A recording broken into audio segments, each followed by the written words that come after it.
Good evening, everybody. We truly appreciate you joining us tonight. There's a lot to discuss. We probably won't get through everything, but we're certainly going to try to touch on a lot of the main issues concerning the election.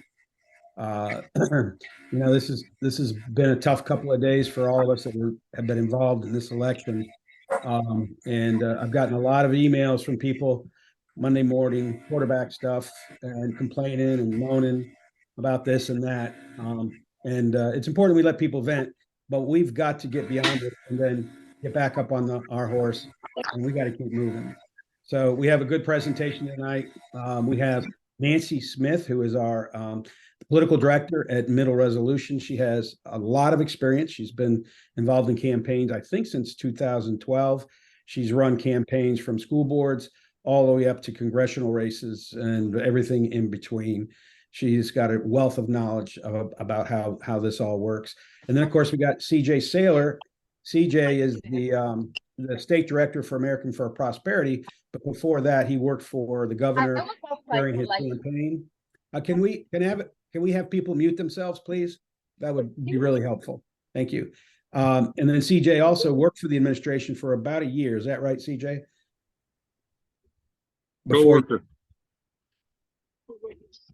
Before you came on board with Americans for Prosperity. So we appreciate you both showing up. Nancy, I'm going to let you go ahead and get started and share some of your thoughts about Tuesday's election. Okay. All right, I'm going to show up on the screen here, right? Sorry, Nancy, 1 second. That's okay. We'll let Craig stay up. There you go. I got you. All right, Craig can wing it if we need to. So, all right, good evening, everybody. It looks like we have a lot of people on. I recognize a lot of names, but there are folks I don't know. So we're glad to have you here. We're only a couple days out from the election, although it feels like it's been sort of a long couple of days. But for most of us, depending on what your political persuasion is, Tuesday was not necessarily a good day for us. However, Virginia is a very tough state.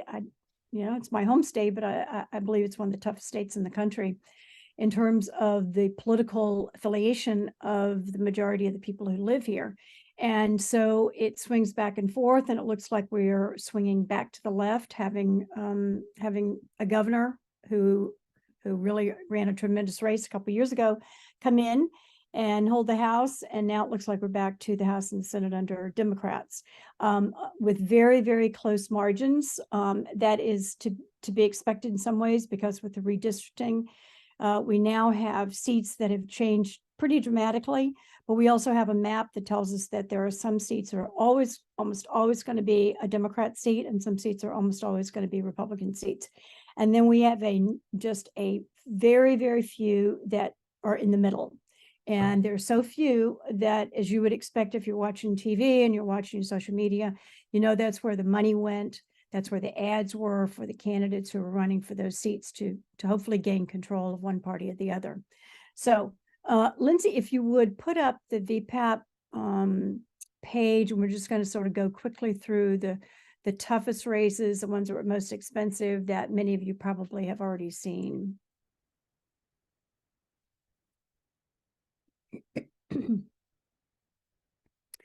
All right, so if we can sort of scroll through, what VPAP has done nicely is they have put everybody who are in the toughest seats on these slides, and we'll sort of toggle between the Senate and the House for just a couple of minutes so you can see these.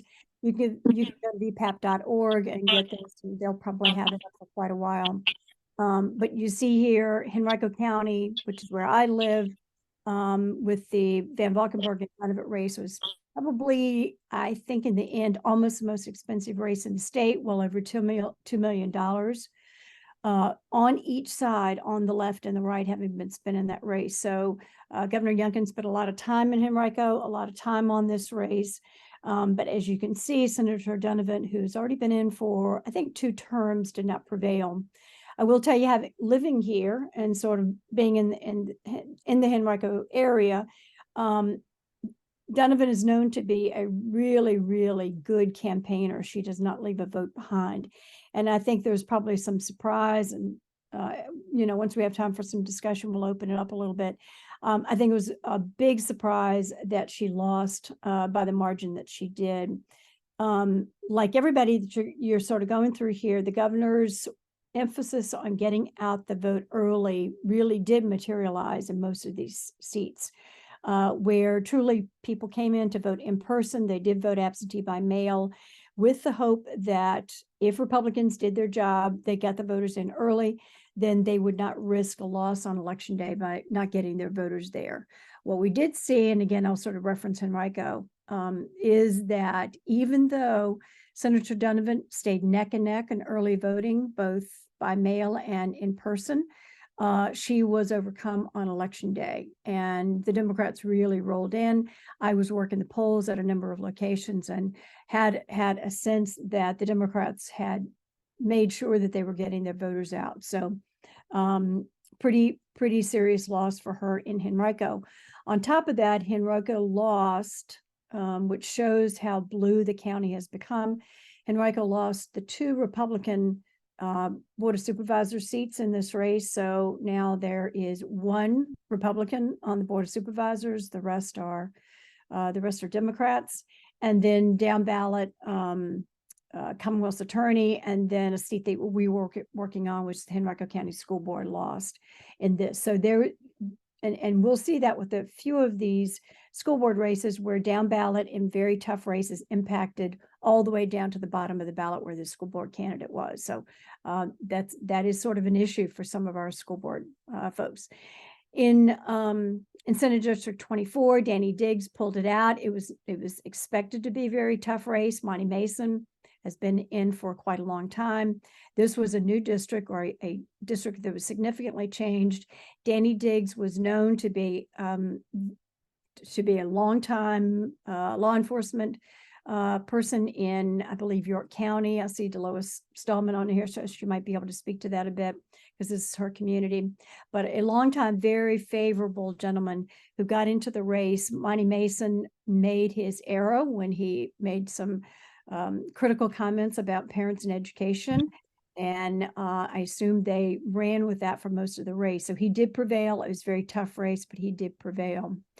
One of the other tight seats, and these 5 are the ones that were, Lindsay, are there any a little bit further down, or these all the Senate ones? Yeah.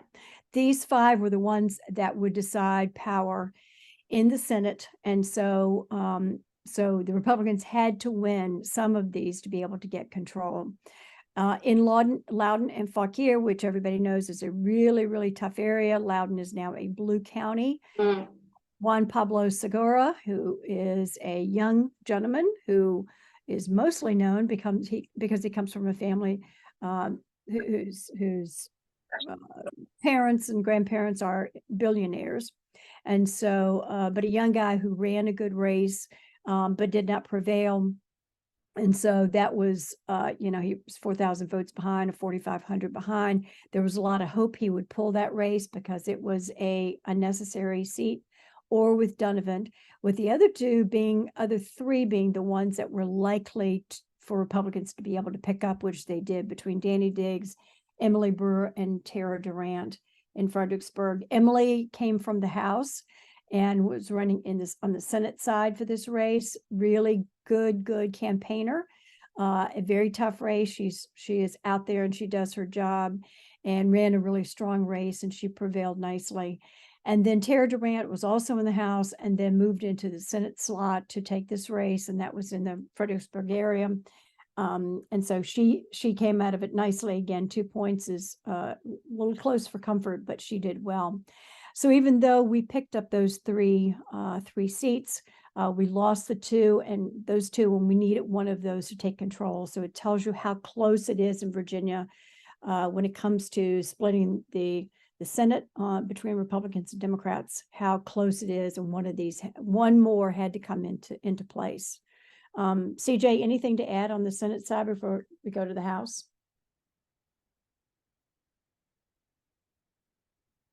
I would just say overall, we were really proud of the efforts for Danny Diggs, even though, and I'll talk more during my time, but the ones that did get over the top, such as Danny Diggs, we were really excited for that. We put a lot of work and resources into that race, and glad to see that he pulled that out. And then for Siobhan, I mean, many of you on this call know of her. I mean, she worked her tail off, and a lot of folks came in to support her and just came up short. Just the numbers aren't there in that district. What's that?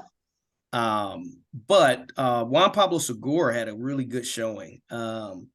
We think that is a seat that we should keep an eye on, that we should not give up on, and continue to build up relationships and coalitions in that locality, because we would say from our numbers that he overperformed based on the numbers that were against him. He did really well, and being a first-time candidate. So that's pretty much it there, Nancy.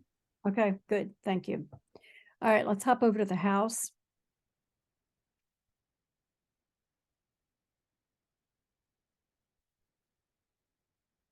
Yep. Okay, and of course, what VPAP has done here is you'll see at the top, the ones that were the critical seats, the tight ones. There's one that VPAP still has as undecided, and that is Kim Taylor. That the information came in. Why don't you, Lindsay, mute everybody, please. Okay, so the one that was unknown and they still have as undecided, and I'm not sure if they will announce anything until Friday at noon once those all the provisionals are in and they've done a final count on any mail-in ballots that came in after Election Day. You may or may not know that in Virginia, with early voting, but also mail-in ballots can be received in the registrar's office up until noon on Friday, as long as it's mailed before Election Day or on Election Day. So we've got another, well, till noon tomorrow to find out. So it may be that some mailed in ballots are going to come in and then they will close that out. But Kim was a squeaker. So let me go back up to the top. Chris Omenchain in the Blacksburg-Roanoke area. A tight seat, mostly because you have Blacksburg, you've got the college community, and that's the hardest part about being in that part of the state. Otherwise, it's very red, it's very rural. But once you get the students in there, that changes the mix. But he did come through on that seat. Going back up, and I don't know much about the Thomas Stirrup race. So again, CJ may have more to add on that. I know that was going to be a tight race. And Josh Thomas did prevail there. In Henrico County, which again, I know about more intimately, Rodney Willett has been in, this is his third win. He has been challenged every time. And he's just in a blue area. So even though he hasn't won by much, he hasn't had a landslide. He does consistently win, even though he's been challenged by good candidates running strong campaigns. So it's just a district that I don't think is going to change. It might get even more blue, depending on the sort of ongoing development in Henrico County. So I'm not sure that's a seat that can be gotten back. Kim Taylor, I mentioned. Kim was in a very tough seat, tough race the first time she ran 2 years ago in the Petersburg and Dinwiddie area. Knew it was going to be tight again. The governor was in Petersburg a lot. There's a lot of economic development going on, and he's down there, was down there a lot to support Kim. And she squeaked by. And so unless something dramatic changes tomorrow, she ought to move into position and take that seat. Up in Prince William, Ian Lovejoy won that seat pretty handily, which is good. David Owen, you may recall, in Henrico. And Henrico had 3 of the most important seats with Siobhan Donovan, and then the 2 seats in Henrico. So they were, how Henrico performed was really important for pickups in the House and the Senate. David Owen, a local businessman, has been in the building business, a home building, for a number of years, had retired, decided to get into this race, ran a really, really good, strong race. He's basically been campaigning for a year and a half. So he really had been at the doors running a good grassroots campaign. Susanna Gibson, if you recall, was the candidate who had a bit of an expose, let's say, in terms of her personal life. And so she really sort of backed out of campaigning. Her ads didn't really go up. She took down her endorsement page. And there was a real sense that she was really done. But I think this is a good lesson on Democrats coming in to vote regardless of any other personal issues or any other dynamics going on. They poured in and voted for her as if nothing had happened. So there was a big sense that this was a given, that this race was going to prevail. David Owen could easily slide into election day without any challenge. And it turned out to not be that way. As it turns out, she did take Henrico County. So when we all went to bed on Tuesday night, I had a sick feeling because this is my delegate. And she had won, but there's a sliver of Goochland in this district. Thank goodness. And so Goochland pulled David Owen over the line, and that's how he prevailed. So it really was Goochland, but we would have a different scenario if Goochland was not part of this district. So that's how tight this was. In the Fredericksburg area, Joshua Cole running against Lee Peters won pretty handily. So that was really not as much of a contest as everyone hoped.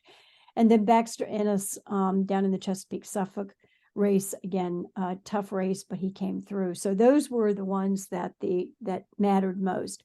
Unfortunately, Karen Greenhall, who has really been a good ally for us on a lot of different legislative areas, did lose. She's in Virginia Beach. She lost and was everybody knew from the beginning it was going to be a tough race. And it was really, most of us really sort of sad to see her go down, because on the policy side, she was really, really strong and helped us a lot, and particularly in the education arena and election integrity, two of the areas that we really care a lot about. But she lost. She was only in one term. I'd like to think she's got a political future, and we'll see what happens. But anyway, that was a loss.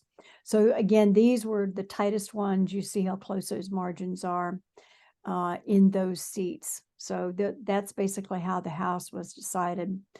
Again, I'll sort of, reference you go into VPAP if you want to look at these numbers and look at these candidates. So any other questions? We'll talk a little bit about what we're hearing in terms of why some of them lost on the issues. And I'm really curious what you all are hearing too on, why some of these candidates won. I know there's a lot of speculation out there, but, any questions about these candidates? Thank you, Nancy. CJ?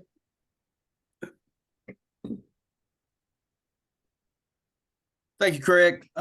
First, foremost, just thank you to all of our partners, VEOA, Middle Resolution, Virginia Institute, everyone that have been on the Wednesday calls to coordinate and strategize for just not only, Tuesday, but for the future of Virginia. So thank you, everybody, for all your hard work, all your dedication that you put in over the last, 9 months, even going back to the primary, to get our candidates over the finish line. So as far as AFP goes, we really, of course, looked at this as just more of an opportunity. Of course, disappointment. I'll be honest. Yep, it definitely hit us hard because of just the effort put in and all the tireless work of our activists.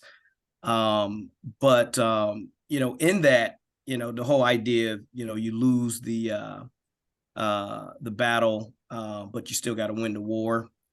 So it's just one battle. We got many more to go. But we really also wanted to highlight and at least celebrate the wins that we did get. Because as many of you know, we started out the primary season by getting engaged early in primaries. Prior to me coming on AFP, we did not really get involved in many primaries, but from a national level, our leadership wanted to get involved in primaries early on to see where we can make the difference and then push those candidates over the finish line for the general. And we went 9 for 9 back during the primary. We're really proud of that. And then we went 8 for 9 on Tuesday. We lost one. It was Dillander. We're not able to get him over the top there, but the other 8 of our candidates won. It was Mark Obenshane, Chris Head, Glenn Sturdivant, Emily Brewer, Tara Durant, Bryce Reeves, Ren Williams, and Wendell Walker.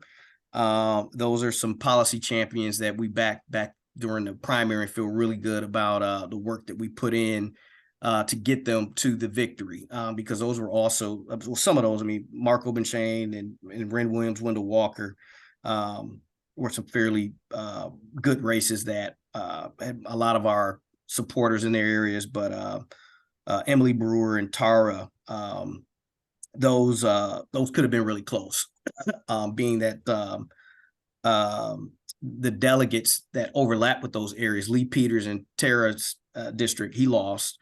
And then Dillender, who overlaps with Emily, lost. And so it just shows you that how important it is to support both candidates to make sure they get both over the finish line. But we did support and put a lot of work in for Emily and Tara, and just by the numbers, AFP by doors and phones for all of our candidates, we knocked and made phone calls to reached over 300,000 voters by phone or in person at the door. We had a lot of activists that were really passionate about educational freedom, energy abundance, and economic progress. Those were the main issues that we were focused on this cycle, and we took those directly to the voters. And so in the races that we really put a lot of work in, we did see a return on investment with them winning. One of the things I wanted to highlight on the delegate side was that in Lovejoy, who's up Prince William County, Manassas area, ended up getting the victory there. Of course, as Nancy just mentioned, David Owen got over the top. We were knocking doors for him. Really super excited. I was nervous myself that night seeing that, but we believe we helped make the difference there. David was someone we endorsed and was door knocking for as well. But we tend to look at this as, let's have an analysis on what happened, what went wrong, what could we have done better, and then march forward with a better plan and start building upon the future now. One person that we're really excited about what they were able to do in their areas in Lovejoy. Young man he was a Manassas city councilman. So he'd been there on a local level. A lot of the folks in the community knew him, and he had a hard fight that he was up against, and he ended up pulling it out. He also, in 21, Governor Youngkin won that district that Ann is in by 5.16%. And in Lovejoy ended up winning it by 5.42%. And then the GOP in 2022 during the congressional won it by 1.77%. So we see in the inflection in those numbers that Ann outperformed Governor Youngkin in that area.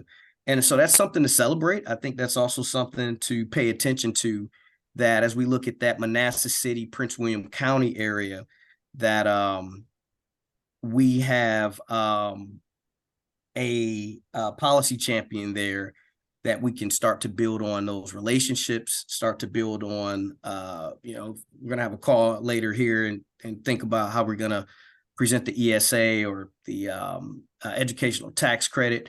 But that's an area where it's a heavy Hispanic population. I believe it's the largest Hispanic population in the state.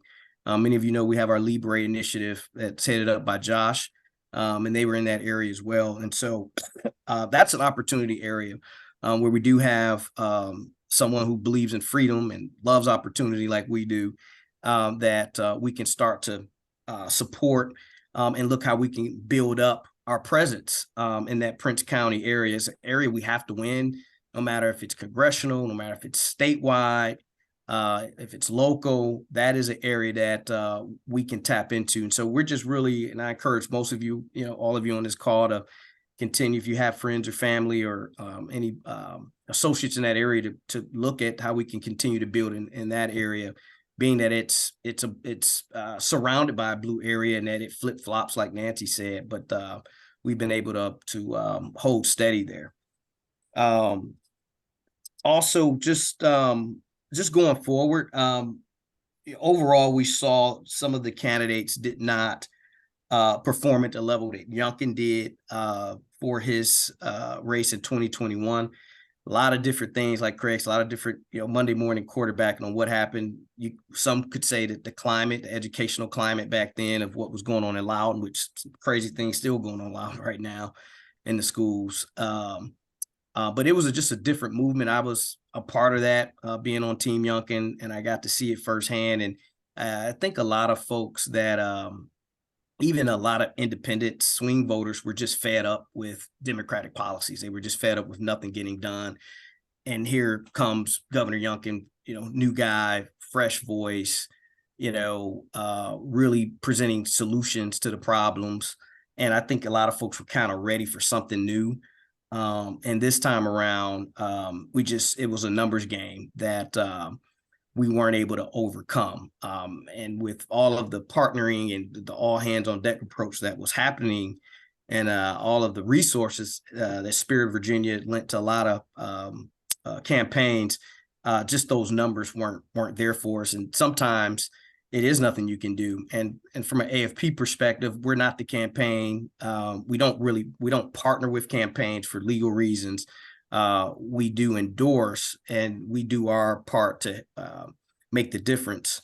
But even in campaigns, it's not much we can do when you're dealing with the climate of policies that people are emotionally getting people revved up over things that are not true to drive them to the polls. And so we just looked at this as an opportunity to really now have to look at, and you all will hear from Ben on some of the Wednesday calls, now really looking at, well, we are going to have to work in some bipartisan fashion here. We're going to have to find common ground. We're going to have to find that one issue that we can all come together on. Of course, when you believe in freedom and opportunity, you think that everybody should believe in it, right? But a lot of times with us, when you think about socialism and how things should be spread evenly among everybody, and it sort of blocks out opportunity, it's tough to really have a conversation on something that can really change people's lives through opportunity and freedom.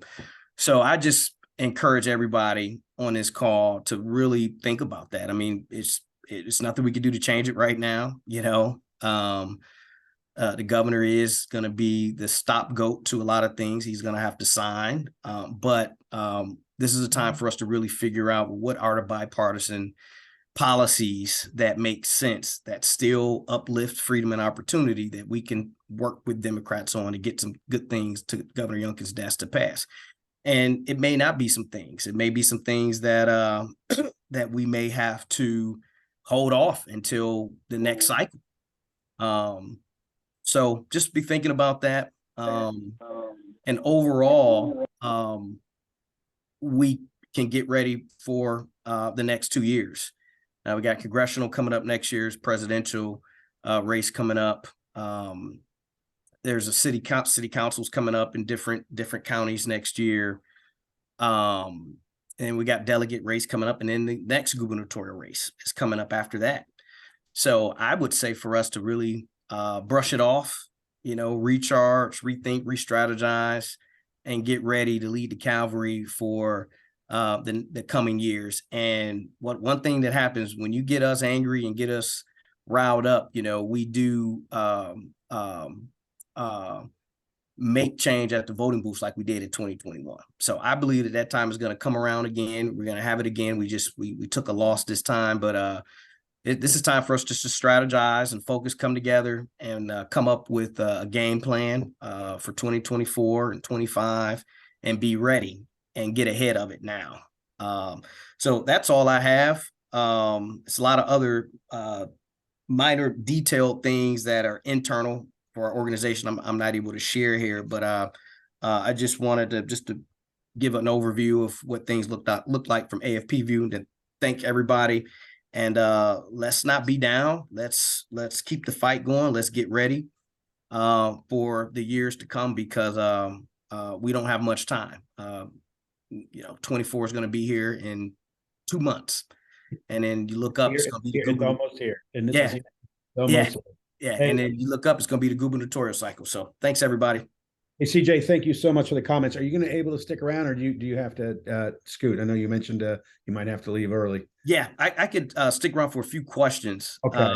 But I got But Right. before I appreciate the commentary, Nancy and CJ. I just wanted to there goes my camera again.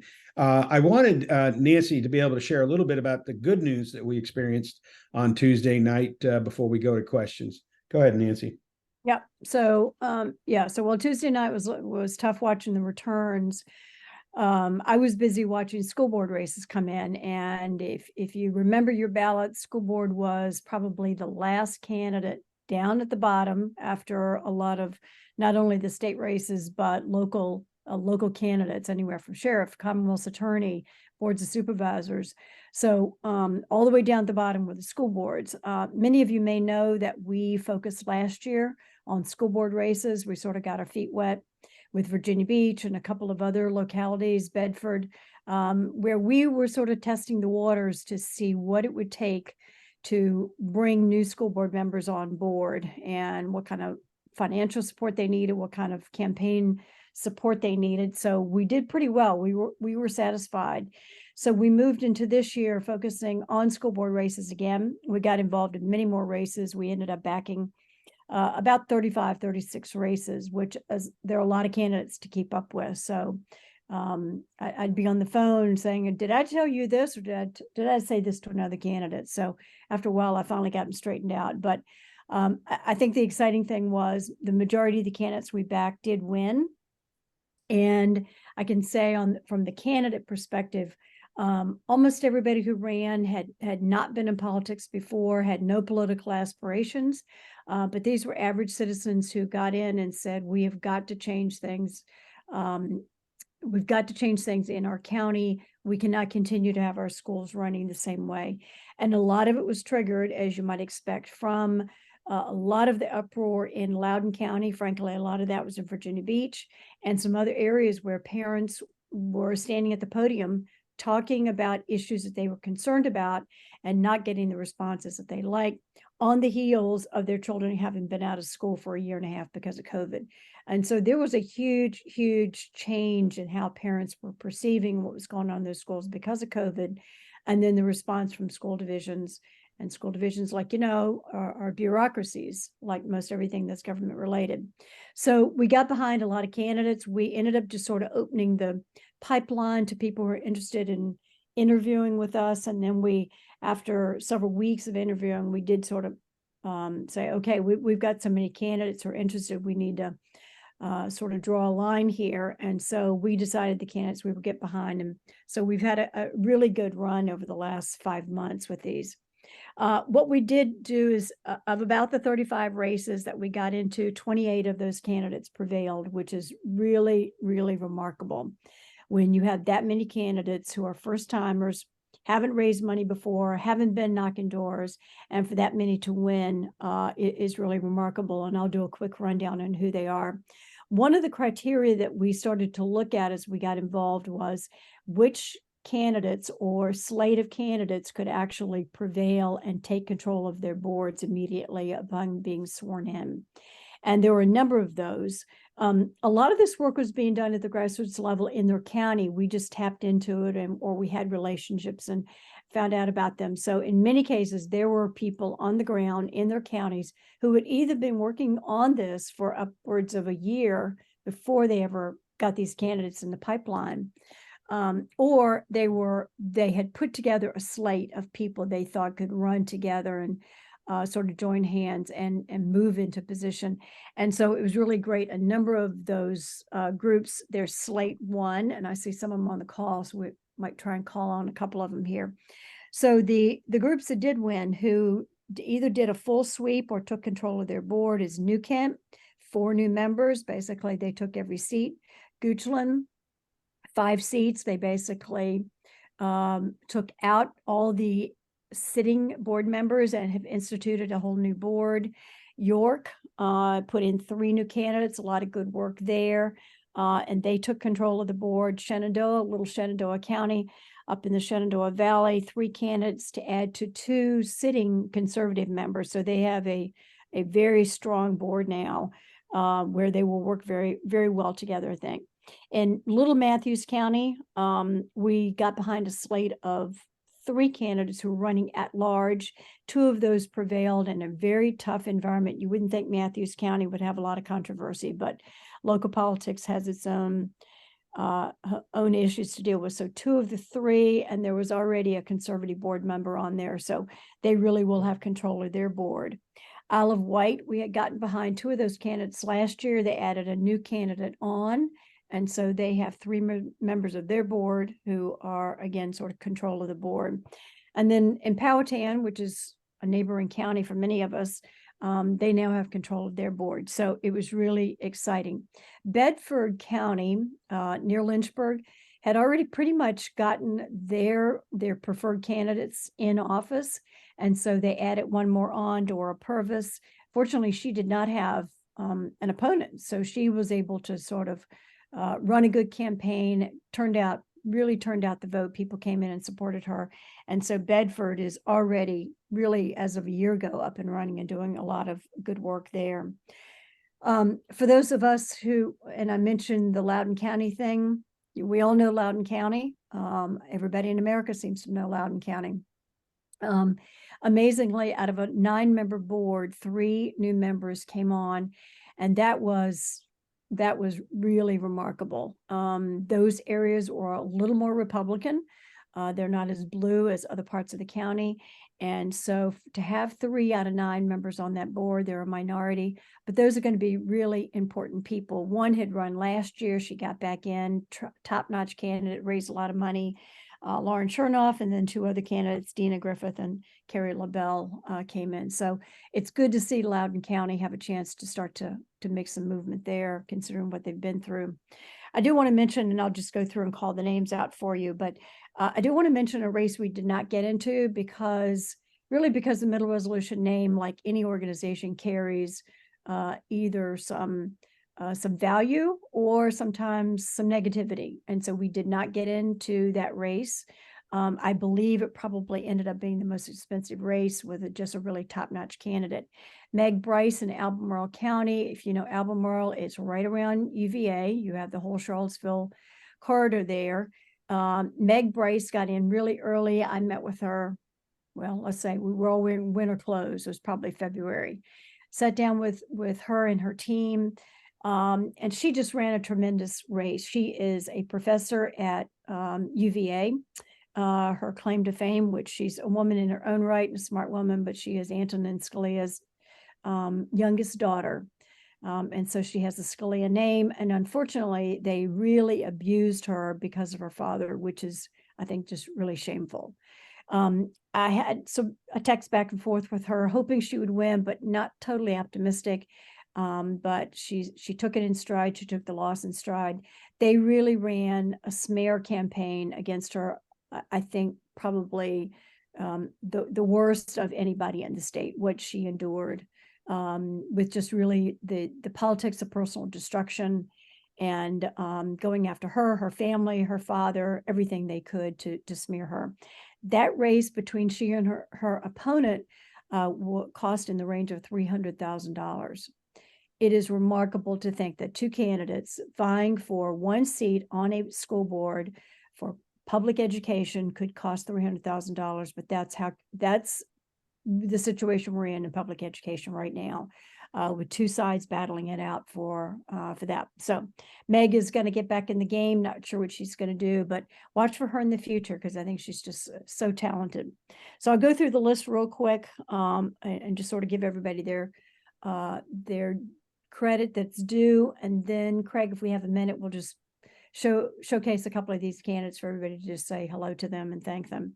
So Darlene Dawson in Orange County, we got behind Darlene. She did win against an incumbent.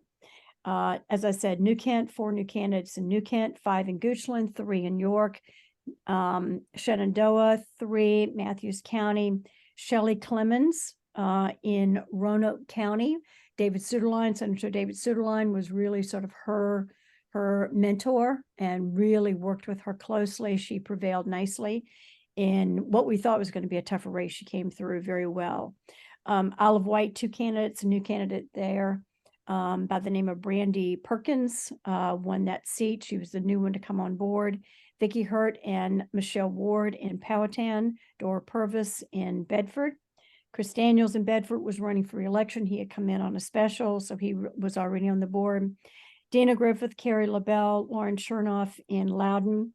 In New Kent, Heather May Dombrowski, I think she might be on with us tonight. Ellen Kunha, Greg Reimer, and I knew I'd forget somebody's name, Ron Vaught. In Goochland, Meredith Moses, Angela Allen, who was running for re-election. Goochland has been a war zone with the school board. Angela was an incumbent in a different district, but came through, so she's a real leader there. Singh ran one of the best campaigns. She was ousting an incumbent, Michelle Maxwell, and I think I said Meredith. And then Ellen Robinson. In York County, Zoran Pajovic, I might have massacred his last name, young man who came in, his children are in the school division. He was recruited and did very, very well. Kim Goodwin and Linda Fairman, who you may know, is sort of a career educator and an activist.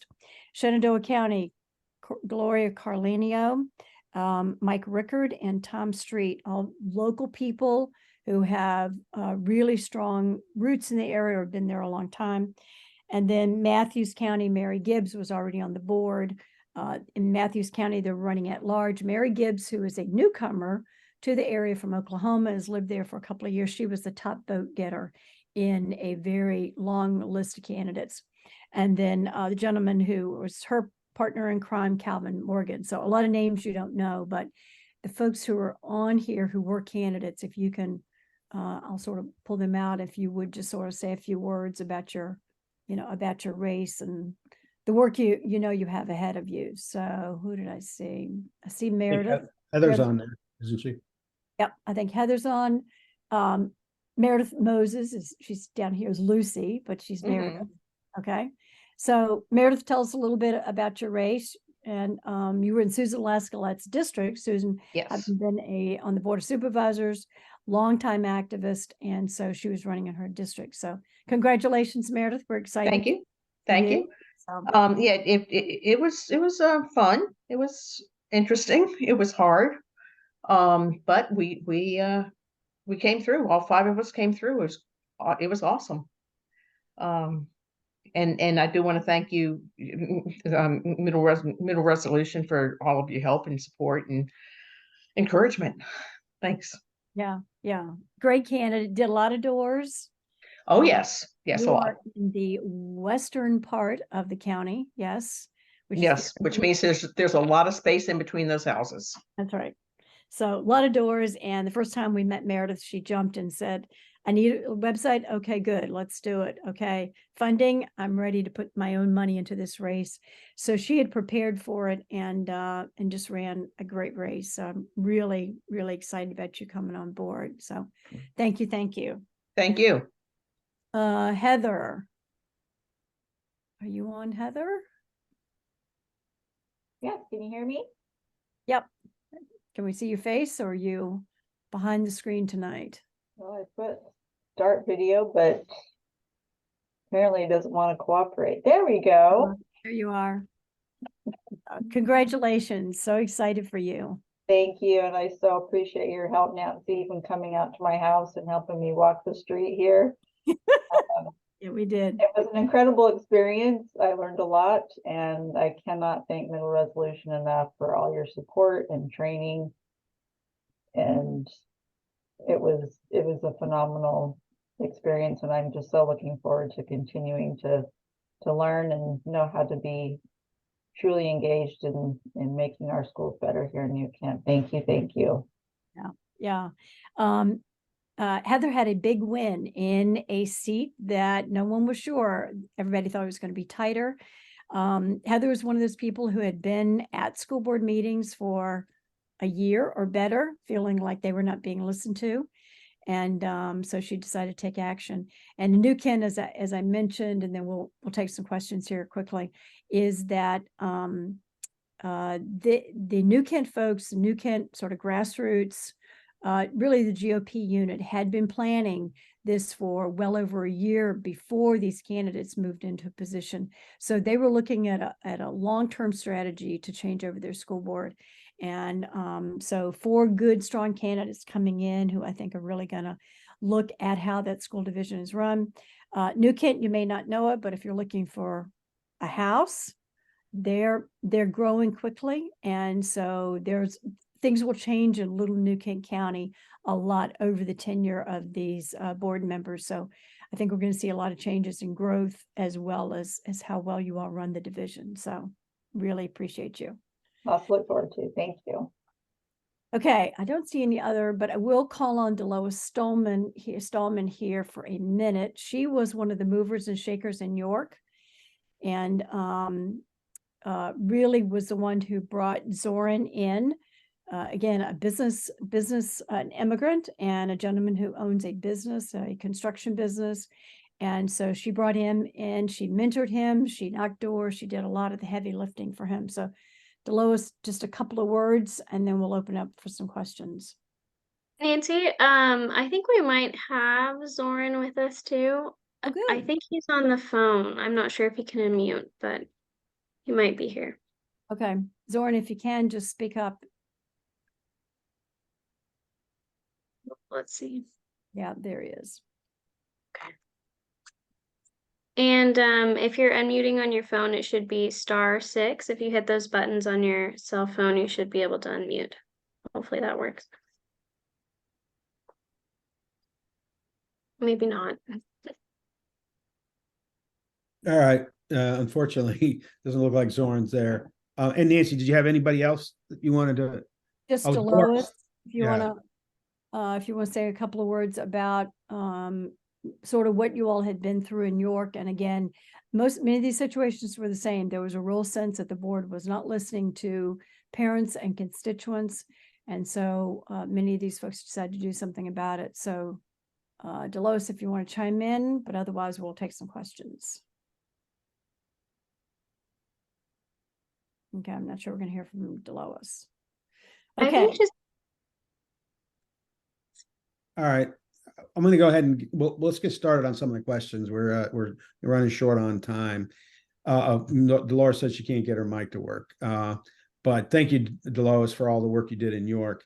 We got a couple of questions that came in, and thank you, Nancy, for that. We got a couple of questions that came in during the registration, and one of them is, what's the plan to address these crazy school boards and teacher unions? And I think you just saw the answer. We've got to get involved in school board races. Conservatives have been asleep at the wheel for decades. Many of you probably know we got involved last year in 2 handfuls, about 13 races, and we had great success with that. And that's why we chose to do it again this year. Only we took it on pretty big. Nancy mentioned 35 races, but we worked with a lot more candidates that we just didn't spend too much time with, but we got them started with campaign plans and things like that. So that's how we deal with these crazy school boards. That's what we have to do. We have to turn them over. We have to get common sense folks in there. They're going to listen to the parents. We're going to take care of the kids, keep them safe, so forth and so on.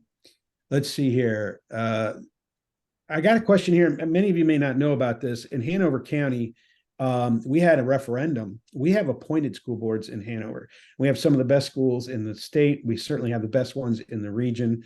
You know, compare them to Chesterfield, Henrico, and of course Richmond.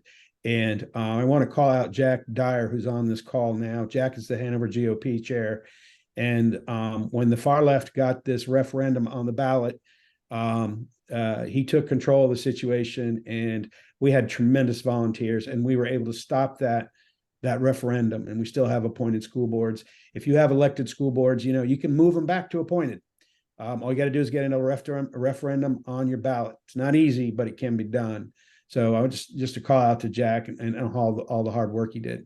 Another question here is, Nancy, it'd be interesting to see what your thoughts are. Was Trump an important factor in the election on Tuesday? I think Trump played a role. and it was really mostly conversations of voters as they're walking in with a bit of a, if you're Republican, I don't like you, without being specific, or sometimes there were comments. So I think that the Trump factor, if we want to call it something, is an ongoing issue in Virginia. Again, Virginia is a very moderate state. We have some very hard red areas in the southwest part of the state, but so much of Virginia, the population centers are very moderate. And so the Trump issue comes along. It really didn't for the school board races. Again, I think being down ballot has its advantages, where the focus was very specific to schools and education. But I think probably for some of the senators and for the delegates, sort of Trump, the potential for Trump running again is sort of a factor. Yes. Yeah. Thank you. Here's a great question. And because the Virginia Education Opportunity Alliance is about providing more options in education, strengthening parental rights, we do get a great question here. Now that the elections are over and we lost both the House and the Senate, how does this impact the VEOA?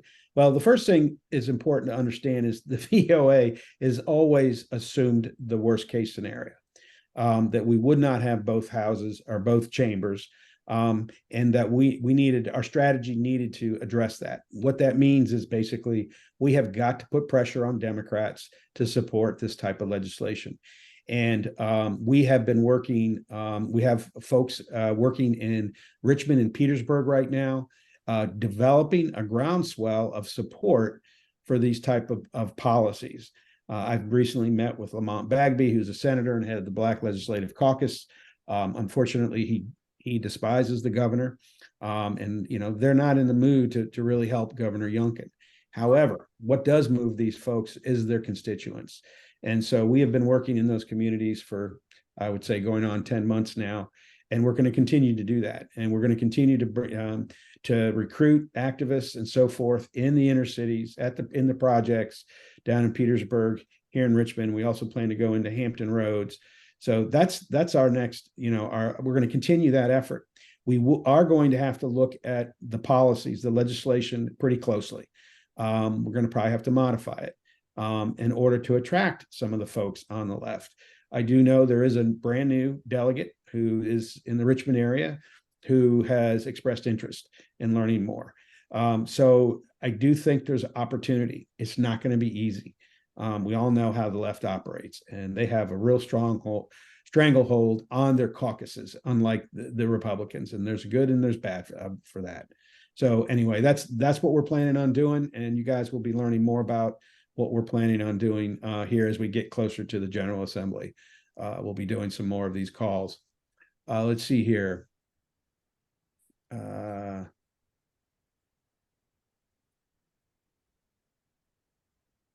How did the candidates do in Fairfax, Nancy? I didn't think I saw anybody win that was running on the Republican side. No, none of them prevailed. We met and talked to some very, very good candidates in Fairfax, but we were not confident that any of them could win, which is a real shame. As most of you know, it is the single biggest school division in Virginia. So we shied away from that. I wish there had been candidates we felt confident enough to get involved with and carry them across the line or help them any way we could. But we didn't, and I'm not sure it would have made a difference because none of them prevailed. So, some of them were just really outstanding candidates. So I hope some of them come back at it. But no one, and most of them were all running at large as well. So they did not prevail. I've got a couple questions here that came in, Nancy, that talking about wondering about the integrity of the election this time. And just to give everybody sort of a background, Nancy, and she wears many hats, and she is our election integrity guru expert here at the Middle Resolution.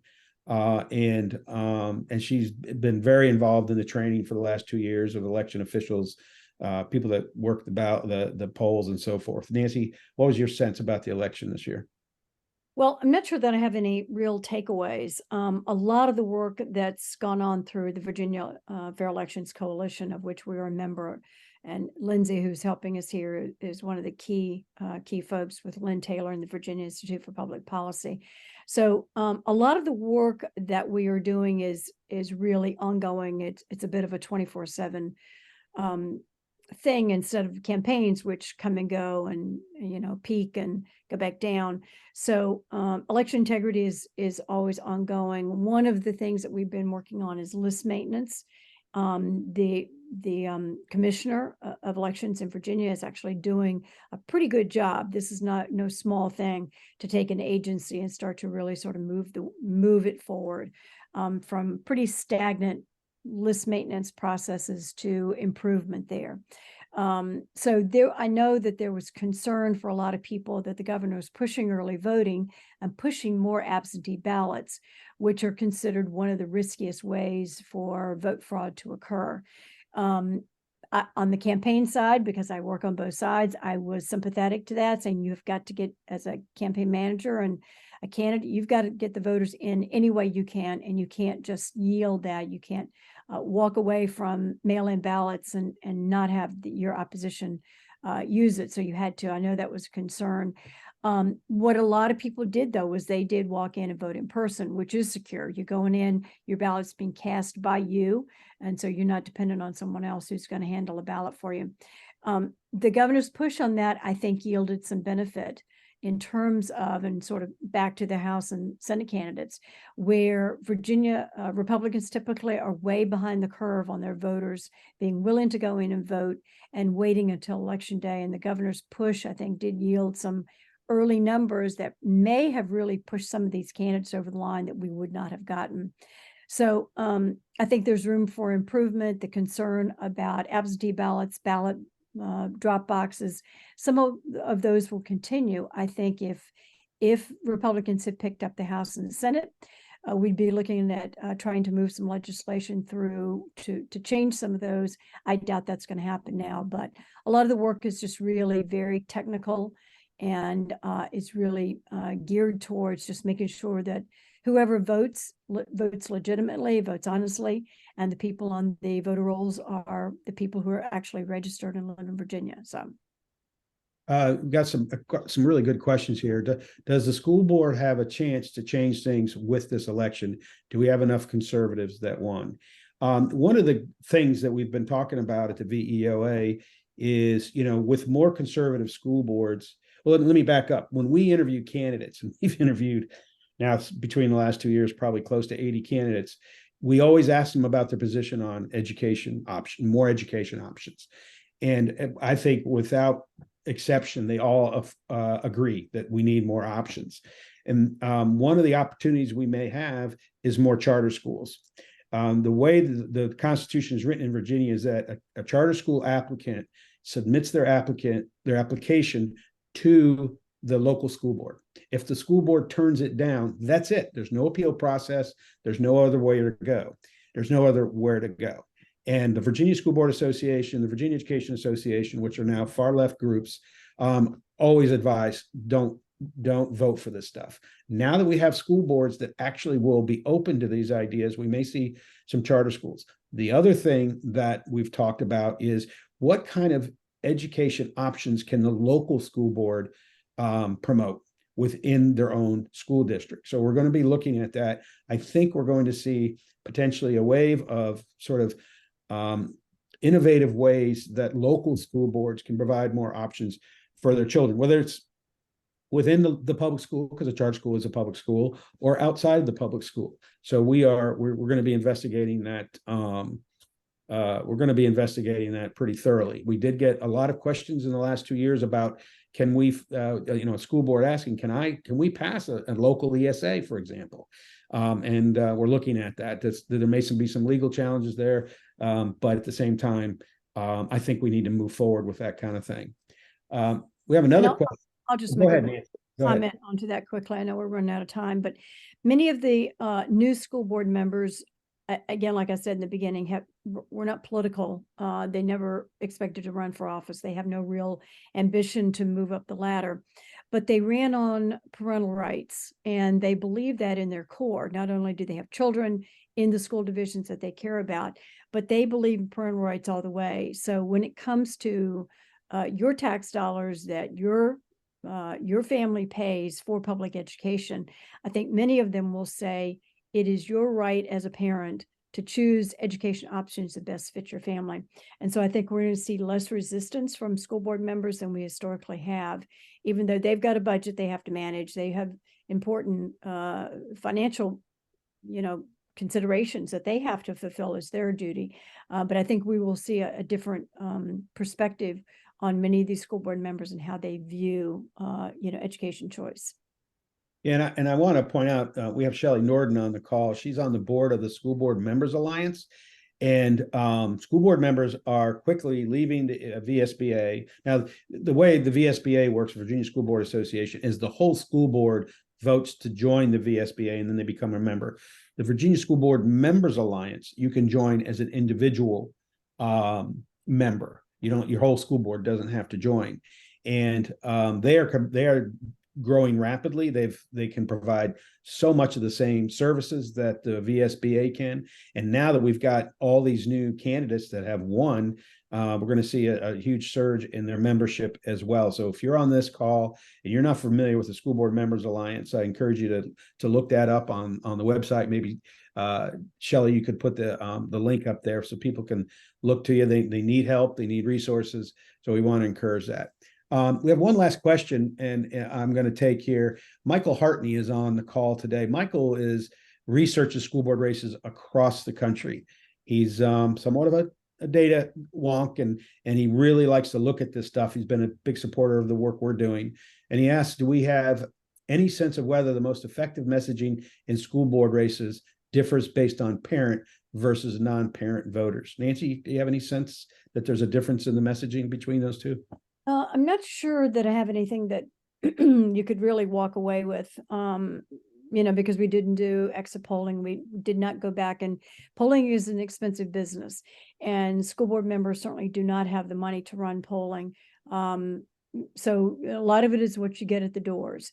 What we did advise, though, and I think the majority of the candidates stayed true to it, was we highly recommended that they stay away from the hot button issues that potentially were going to turn away voters based on, I think, really a lot of misinformation about CRT, about the book banning, a lot of those hot button issues that frankly are misunderstood, I think, by many voters. So there were so many issues to run on, you really didn't need to get into those and get into the controversy. You could run on, is the school division being run with good fiscal responsibility? Do we have sufficient staff? Are the students getting a quality education? What do our scores look like relative to other divisions? And frankly, are parents being listened to? Are parents being respected? Are parents being brought into the education system the way they needed to be? So I don't have anything to go on. There are many people who are grandparents and they care about education. And then there are people who don't have children, and many communities have a lot of folks who no longer have children in their home. However, they are taxpayers. And with school board budgets being the biggest line item in every county's budget, it does matter to them that money is being spent, and they do care about their communities. So I don't have anything specific, but I think it's just really, you can talk to voters about education, and almost everybody has an opinion, and almost everybody cares, what's going on. So thank you for that, Nancy. And so we're over our time, so I wanted to bring us to a close. I want to end with some really encouraging words. It's been a tough couple of days, but we've been here before. If anybody was around in 2017, that was I don't think devastation is a word that describes what happened in 2017. And we've come out of that. We had 2021. We had some great success in 2021. So we still have opportunities here. And the Virginia Education Opportunity Alliance is a growing movement here in Virginia. We are not going to stop growing this organization, because our vision is to have a culture of education freedom here in Virginia. And it's going to take all of us here. to reach out to our friends, our neighbors, our families, and talk to them about these issues. And we're encouraging many of you to become influencers in your community on this. There's tremendous resources on our website at www.veoa.org. We're starting to, we've hired a social media firm. You're going to start seeing a lot of our Facebook ads and Instagram stuff. And we're really going to be trying to spread the word. And that's what it's going to take. It's going to take a very large constituency of voters to push this through. Virginia Walden Ford, many of you may know Miss Virginia. She was the sort of the tip of the spear when they passed opportunity scholarships back in DC many 2 decades ago, or maybe just a little less than that. And she said every day there were thousands of people going to the Capitol, because Congress is what controls DC, and letting them know what they wanted. Michael Benjamin was down in Florida back when Florida was first starting to push for this. He said he had pictures of 6,000 people marching on Tallahassee. So that's what's going to take to get legislators to start to really think we're serious about this. So I want to encourage everybody. This is going to be done. We don't know the timing on it, but we're gonna make progress on this eventually, because it's critical for our children. It's critical for the state of Virginia. It's critical for our country. We have to make a difference in our education system. So in closing, I want to just thank our veterans. Tomorrow's Veterans Day. I know there's probably a number of veterans on the call. And if it wasn't for you and your service, we wouldn't be able to have this call today. So we want to just thank you, and we hope you have a great day tomorrow. Thank you, everybody, for joining our call, and we look forward to seeing you again in a month or two, as we're going to be doing these calls every month. Thank you.